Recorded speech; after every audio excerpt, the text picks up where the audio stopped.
You're listening to The Rendezvous Show. What's up, you guys? This is Trevin Hunte from NBC The Voice, and you're listening to TRS 24/7. Welcome back to The Rendezvous Show with Cris and Alysia. What's up?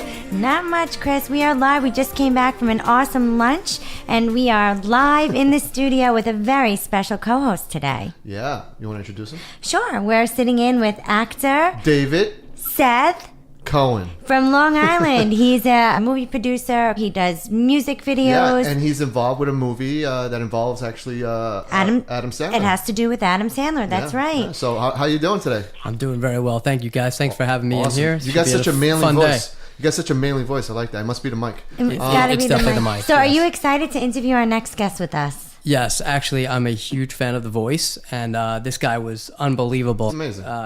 He would have turned my chair. Yeah, and he's very. Let me tell you, he's very. When he sings, he's very emotional. He's into his lyrics. He's into his music and stuff like that. But we want to welcome in right now, Trevin Hunte of The Voice. How are you, sir? I'm overwhelmed right now. Thank you guys for having me. Honestly. Hey, no problem. Listen, we wanna just let you know that we were at the Rocky Marciano Bullying with Kicking event, which was in Jersey, and you actually performed. Yeah. And one of the songs you performed, I mean, you really got emotional during that song. Was there a reason? Right. Was there a reason why, or is that just the way you are when you sing? Well, with that particular song, I don't know. Like, honestly, I don't know where I get the connection with the song, right. But for some reason, every time I perform that song, it's like, man, you know what I'm saying? Like, I actually really think about it, like every lyric that I sing when I sing that song. So I definitely got emotional. I don't know why, but it was just overwhelming in a sense, you know? It was absolutely beautiful because I was sitting in the front row. I was also the MC and the host, and I could feel you feeling the emotions of the song. It was absolutely beautiful. Right. 2 thumbs. Actually, if I had 7 thumbs, I'd be like 7 thumbs up for this guy. Trevin, it was amazing. You're awesome. Well, why don't you tell us? You're welcome, and tell our in-studio guest that we have, David Seth Cohen, all about your music career and how it began. Well, in the early years, I would always, like I tell people, I would always steal my mother's brush and run downstairs to the basement, and I would sing to the top of my lungs. I always sang, like, every single day. And I remember my first time in the 5th grade, it was like a recital, and I sang, and everybody loved it. So from that moment on, I knew that, that was something, this was something that I wanted to do for the rest of my, my whole entire life. Growing up, I wasn't the most confident kid in middle school and high school, but I signed up for my school talent show, and I actually won. From that moment, I was just like, you know what, I'm not going to stop. I auditioned for a whole bunch of shows. I did American Idol. I did a local show actually in New York.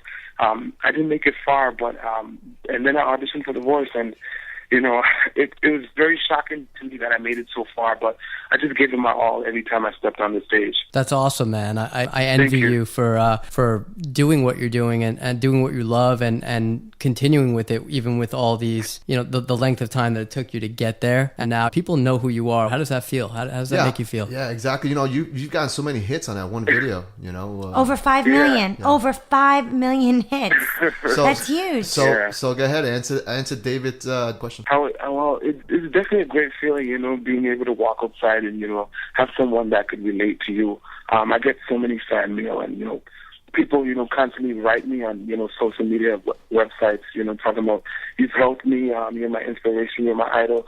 And it feels good because a lot of people went through and still go through the things that I went through while I was in school. So to just be a role model to those, who don't really have a voice to, be able to speak up or speak out of the things that they went through, it's definitely been a great feeling for me. I just love every minute of it, Now it's just the time where I get to sit back and just write and record in the studio music for everyone to love and enjoy. So it's definitely a great feeling. Nice. Well, we were with you physically about 3 weeks ago. Yeah. Because we were all on the stage together and everything. And you, like we said before, you poured your heart and your soul into the music, but Channel 12 News from New Jersey had gotten a hold of the charity and said, Trevin Hunte is coming, we want him. So you got to spend the morning at Channel 12 News. You got an interview and you did the weather. Now, what was it like doing the meteorology report for Channel 12 News? To be honest, I was actually kind of more nervous doing that than actually stepping on the stage at The Voice. Those guys, they do.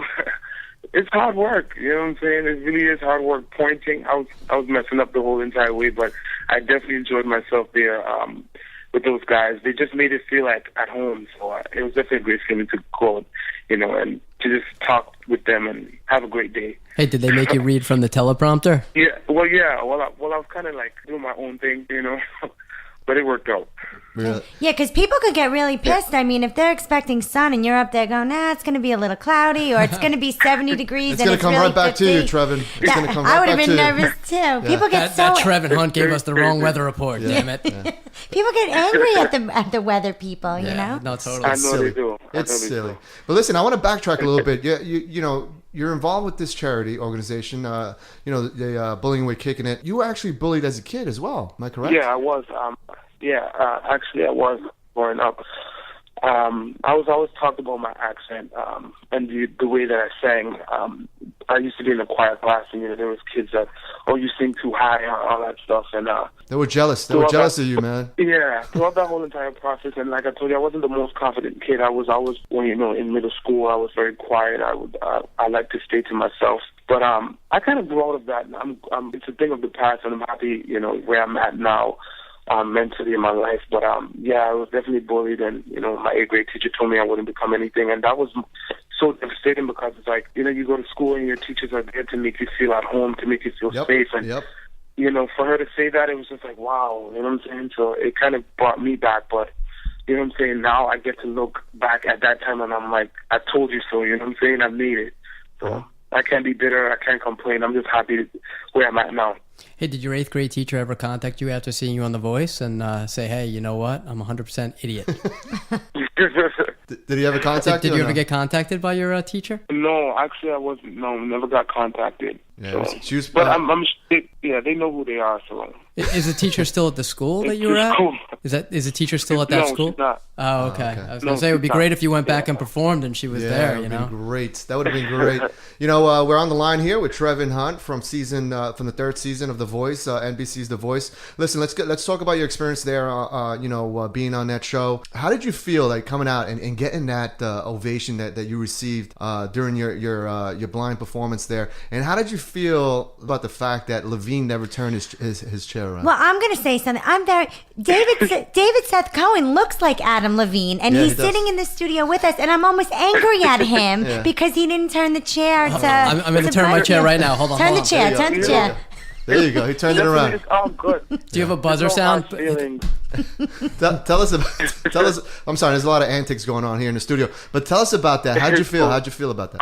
Well, definitely towards Adam, it's no hard feelings. I actually saw an interview where he was asked what was one of the biggest mistakes that he made, and he was like not turning around for me. So everything was cool about that. Yeah, that was really nice. But honestly, stepping on that stage, I promise to you, I didn't even expect to get a chair turn. Are you kidding me? You hit it out the ballpark, bro. You rocked big time. It was unbelievable performance. Thank you. I was so nervous. I didn't even expect it. So I was just happy with it. You know what makes me like you even more now is that you're very humble, and that's something that that's something that we appreciate being on this radio show, because it is an independent radio station, and we support a lot of the indie arts and the musicians that are trying to make it and stuff like that in the business, and we support you now because you're so humble. You're still humble, and you're a great performer. You're a great talent, and you're still humble, and we really appreciate that about you. Thank you so much. I just try to tell people, like you can't forget where you come from, in a sense, and no amount of fame or whatever is going to change that for me. You know what I'm saying? I knew where I grew up and where I came from. I didn't always have everything handed to me, so I'm not going to act like that. So it's definitely I'm so thankful to hear that from you guys. Thank you, honestly. Oh, you're welcome. Yeah, you had 11.42 million viewers watching you perform. I mean, that's sick. That's insane. That's insane. And not only that, but your song "Elevate" was used in the Kia commercial, and that was played in June during that season. Yeah, we played that song in the opening. Tell us about that song, and tell us about the connection there with the Kia commercial. Yeah, I love that song. Actually, I'm working with one of the guys from All for One, Jamie, and he actually wrote the song, and he was nice enough to allow me to record it. And I just loved the song. It was just a uplifting, message in it, and it just connected with me 100%. And then I got called to do the Kia commercial, and I went to a middle school, and the kids sang the song. It was definitely cool. It was really a nice day, and I got to drive around the car. It was the best. Did they give you a Kia car, or you just got to drive around in it?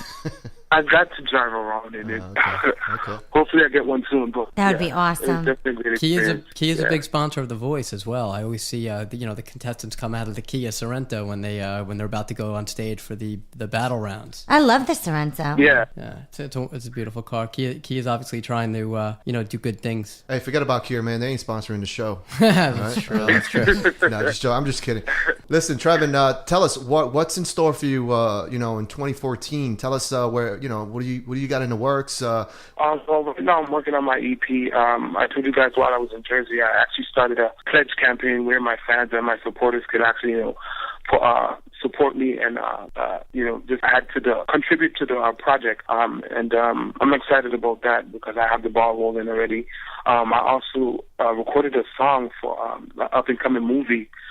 It's supposed to be released in February of next year. Nice. Taraji P. Henson is actually the leading role, and Michael Clark Duncan. It's actually his last movie before he passed. Oh, that's nice. So I'm really excited about that, and just to get my music out there. That's great. Sounds like you got a lot of really good things coming, and things are moving for you in the right direction, which is wonderful. Yeah, it's definitely been amazing. The exposure that I've gotten from the show has helped me tremendously. So I can't, like I said, I can't complain. I'm excited about everything that's going on. How did you get approached about, doing a song for the film, From the Rough? Oh, well, yeah. Well, I guess the people from the movie, they actually saw me on the show and they fell in love with me and they asked me, to sing on the soundtrack. So I couldn't turn that down. It's definitely an experience of a lifetime, so I had to go on with it. Yeah, that's awesome. I'm sure you'll be on a bunch of other tracks going forward too for films. There's no doubt about that. Thank you so much, man. Now, did you grow up in like a gospel family? Did you sing gospel?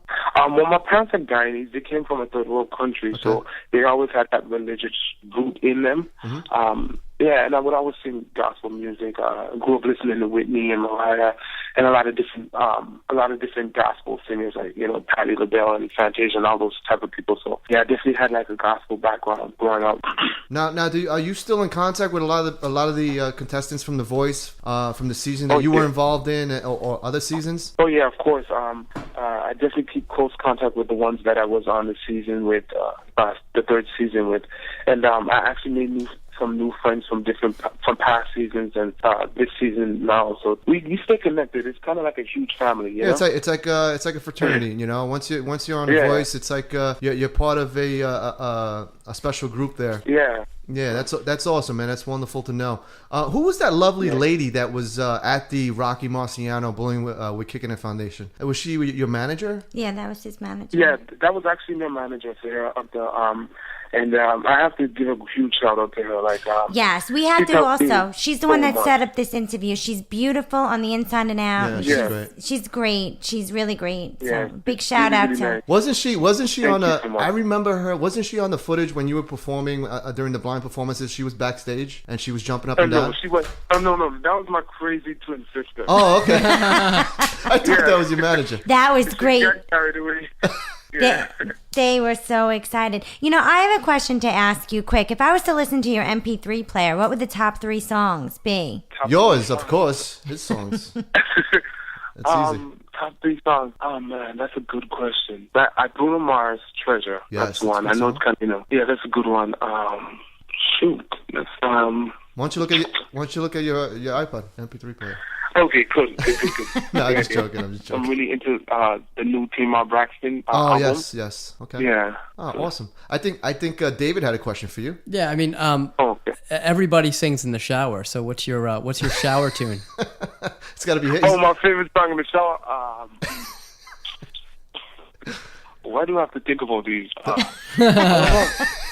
Because they're oddball questions, and also I would have just said, wouldn't that be the perfect place to rehearse your tracks? Yeah. Honestly, it makes me sound even more better. I think. I think I should start singing in the show more often. I did. But yeah, That's a good question. I've never really even thought about it. I sing all day, so it's like multiple songs. Yeah. Listen, I'm like a human MP3 player. That's awesome. That's awesome. I love Evita by Madonna's version of Evita. That's what I sing in the shower. Oh yeah, I'm being honest, I do. Oh my God, that's terrible. That must sound awful. Well, with the water running and you know, it sounds okay. Is that the one? Don't cry for me, Argentina. Yes. Don't cry for me, Argentina. Cry for me, Argentina. Argentina. Oh my God, you believe this? You believe this? I'm not signing up for The Voice anytime soon. I can tell You're you surrounded You by. guys sound like you're having fun. Yeah, no, it's a fun studio here. You know, it's a family. Once you come on the show, you become a family. We've been speaking with Trevin Hunte from the third season of NBC's The Voice. Trevin, do me a favor now, and I want you to take this opportunity now to plug your websites, your up and coming performances, and stuff like that. Take this time to do that now. Well, you guys can find me on Twitter at TMR_11. That's TAMOR_11. As well as Facebook and Instagram, Trevin Hunte. Also, you could also still continue to pledge towards my project. That's Pledge Music / Trevin Hunte. And just look out for me. All my information as to when, as far as performing and gigs coming up, you'll find all that information on my social media website. So, once again, thank you guys for having me. Hey, no problem. Thank you for being on our show. And I want to thank David Cohen he's a movie producer. He's producing a movie that involves Adam Sandler. We want to thank him for being in studio here and asking some great questions. But we'll be right back right after this. You're on the Rendezvous Show with Cris and Alysia. You're listening to The Rendezvous Show.